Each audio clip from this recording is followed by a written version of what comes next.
Oui, dans cette vidéo, on va parler de la marque Ilamide. Et si tu ne connais pas Ilamide, eh bien c'est tout simplement une marque du groupe DCM.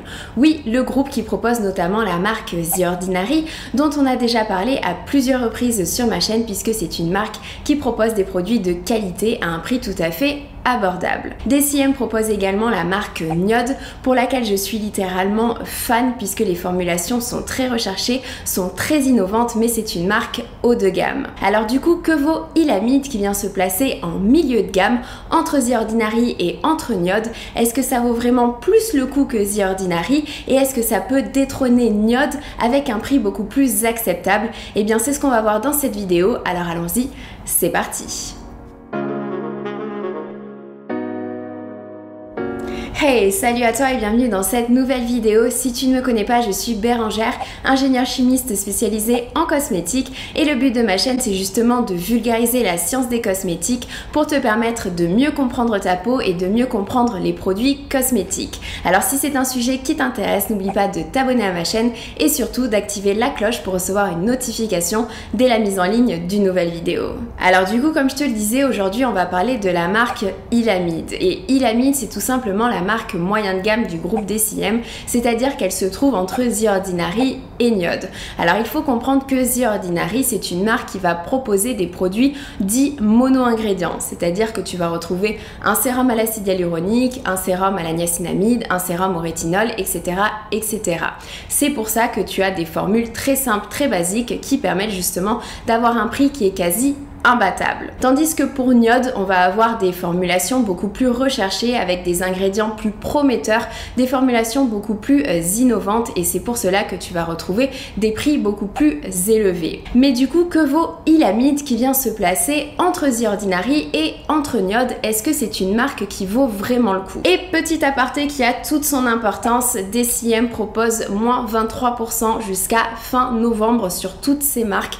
Donc tu vas avoir moins 23% sur tous les produits The Ordinary, tous les produits Niod, y compris tous les produits Ilamide dont on va parler dans cette vidéo. Alors s'il y a certains produits qui t'intéressent, eh bien je t'ai mis mes liens d'affiliation directement en description de cette vidéo. C'est vraiment l'occasion que tu as de tester de nouveaux produits ou tout simplement de refaire tes stocks chez DCM, alors n'hésite surtout pas. Concernant les produits Ilamide, vu que c'est quand même le but de cette vidéo, eh bien j'ai premièrement testé quelques-uns de leurs sérums. Donc on va parler du Pore Control, du Sensitive Fix, du sérum Glow ainsi que du C25 et j'ai également testé la brume Pore Flush. Et en toute fin de vidéo, on va parler de certains produits Ilamide que je n'ai pas testés mais qui valent vraiment le coup qu'on en parle. Mais bon, on va commencer de suite par les produits que j'ai testés, notamment par le Pore Control qui a bien évidemment pour but de réguler la production de sébum pour réduire la brillance de la peau ainsi que resserrer les pores de la peau et diminuer les imperfections puisqu'il va permettre d'éviter le congestionnement des pores. Et pour cela, on retrouve en deuxième ingrédient de la niacinamide puisque c'est justement une vitamine qui va agir sur ces différents points.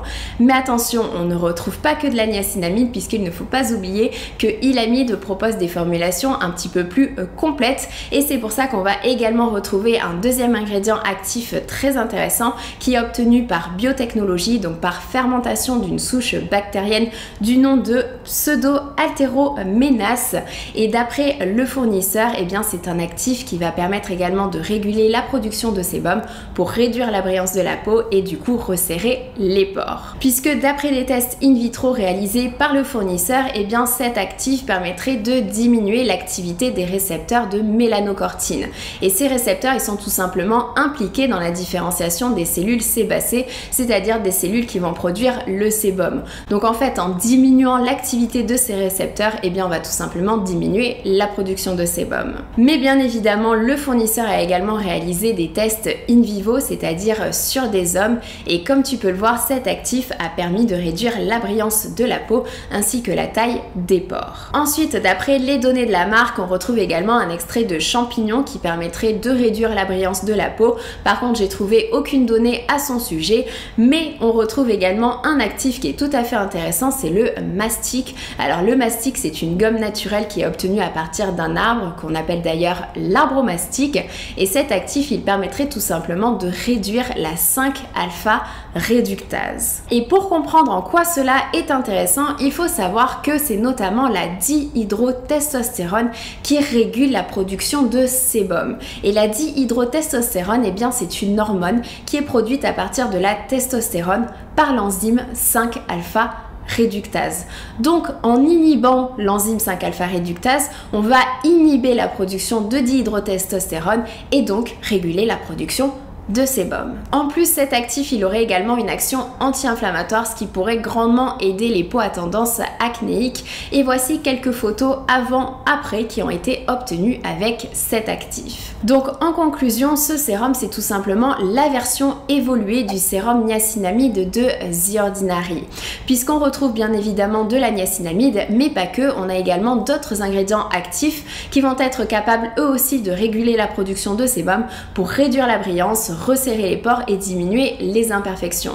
Et ce qui rend vraiment ce sérum très intéressant, c'est que les actifs, ils vont fonctionner différemment sur la peau, ils ont différents mécanismes. En plus, le pore control de Ilamide, je le trouve personnellement beaucoup plus hydratant que celui de The Ordinary, puisqu'on va retrouver notamment de la glycérine et de la lantoïne. C'est pour cela que celui de Ilamide est 3 fois plus cher que celui de The Ordinary, puisque la formulation est beaucoup plus complète, mais honnêtement, je trouve qu'il reste quand même à un prix très acceptable puisqu'il est vendu à 19 € les 30 ml. Et d'un point de vue efficacité et utilisation, eh bien c'est un sérum que j'ai adoré utiliser. Je l'utilise tous les soirs avant mon rétinol puisque je trouve que les deux fonctionnent merveilleusement bien. C'est une super association pour resserrer les pores, pour diminuer les imperfections, comme je le disais notamment dans ma vidéo sur les associations d'ingrédients à faire. Ensuite, j'ai également testé le Sensitifix qui permettrait de réduire les rougeurs et les irritations. Et j'ai envie de te dire, ce sérum tombait à pic puisque après avoir vu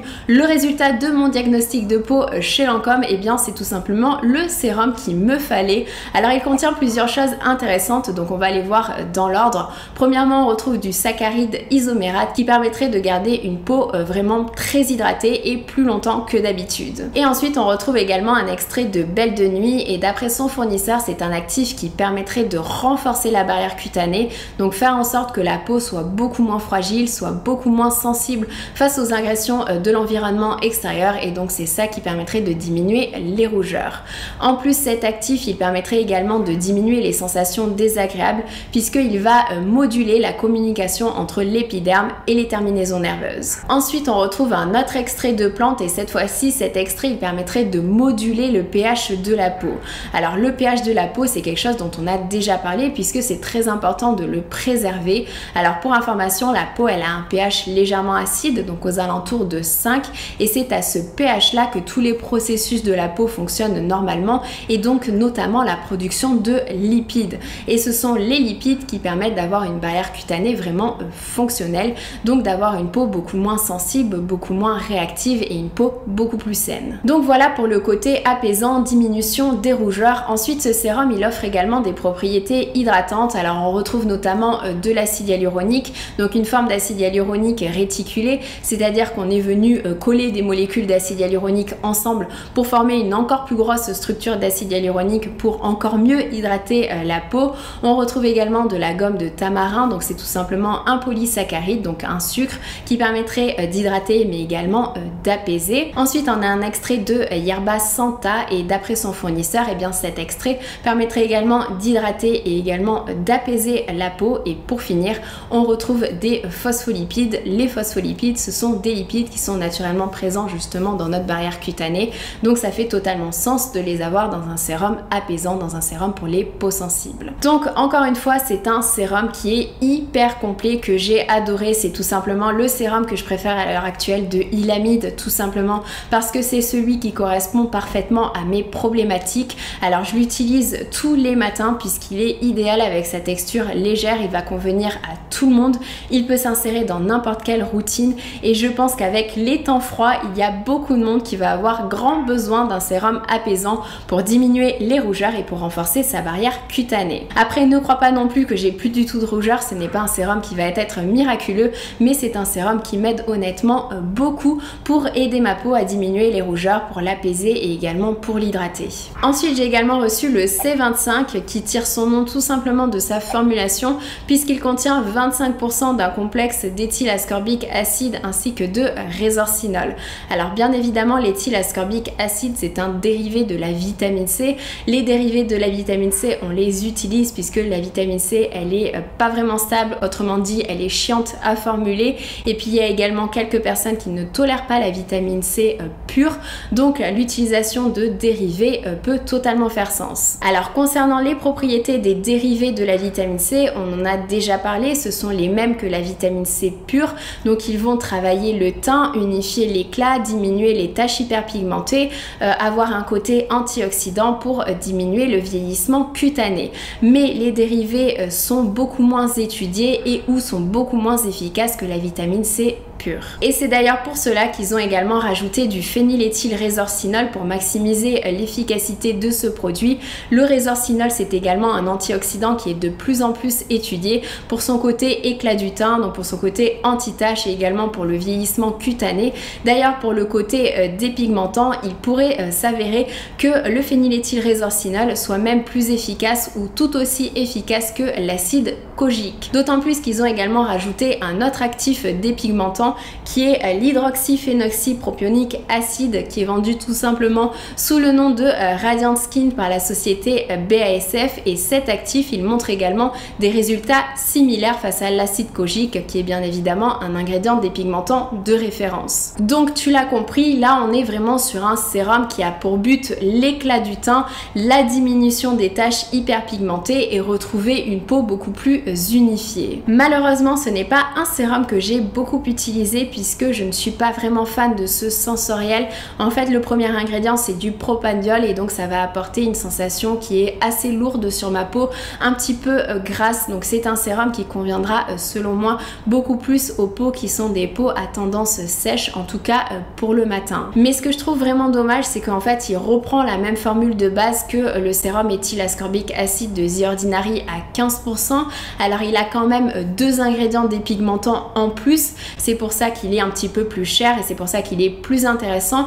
Mais du coup j'aurais également aimé qu'il retravaille ce sensoriel, qu'il retravaille le fini de ce produit pour lui ajouter une vraie plus-value. Du coup concernant l'efficacité de ce sérum sur moi, et bien en tout cas je peux pas vraiment te dire, mais tout ce que je peux te dire c'est que si tu es gêné pareil par la sensorialité d'un produit, et bien tu peux tout simplement le mixer avec ta crème hydratante, c'est-à-dire rajouter 2 à 3 gouttes de sérum dans ta crème hydratante histoire de lui donner un boost d'antioxydants, et comme cela tu auras tous les bénéfices sans le sensoriel qui ne te plaît pas. Pour finir avec les sérums, j'ai également testé le sérum Glow qui permet du coup d'ajouter du glow à ta peau. Non, plus sérieusement, c'est un sérum tout simplement autobronzant puisqu'il contient de l'érythrulose qui est une molécule autobronzante. Alors si tu veux savoir comment ça fonctionne, eh bien je t'invite tout simplement à regarder ma vidéo sur les autobronzants qui va tout expliquer. Mais ce sérum il est un petit peu particulier puisqu'il contient également de l'acétylhexapeptide 1. Alors oui, c'est un peptide, mais ce n'est pas un peptide anti-âge, ce n'est pas un peptide lissant, hydratant, etc. C'est un peptide qui va activer la production de mélanine dans ta peau. Oui, tu as bien entendu, il va augmenter la production de mélanine dans ta peau et ça va permettre de renforcer la protection de ta peau puisque la mélanine, c'est tout simplement le pigment naturel de ta peau qui permet de te protéger face aux UV du soleil. Mais ce qui rend ce sérum encore plus intéressant, c'est qu'il contient des antioxydants. On retrouve du superoxydismutase ainsi que de la glutathione. Donc ce n'est pas uniquement un sérum qui va apporter du glow, qui va bronzer ta peau, c'est un sérum qui permet également de lutter contre le vieillissement prématuré de la peau. En plus, il a également des propriétés hydratantes puisque on retrouve notamment l'extrait de Yerba Santa qu'il y avait dans le sérum Sensitifix qui d'après son fournisseur permet d'hydrater mais aussi d'apaiser la peau, et on retrouve aussi des phospholipides qui sont toujours des lipides naturellement présents dans ta peau qui permettent d'assurer justement la barrière cutanée.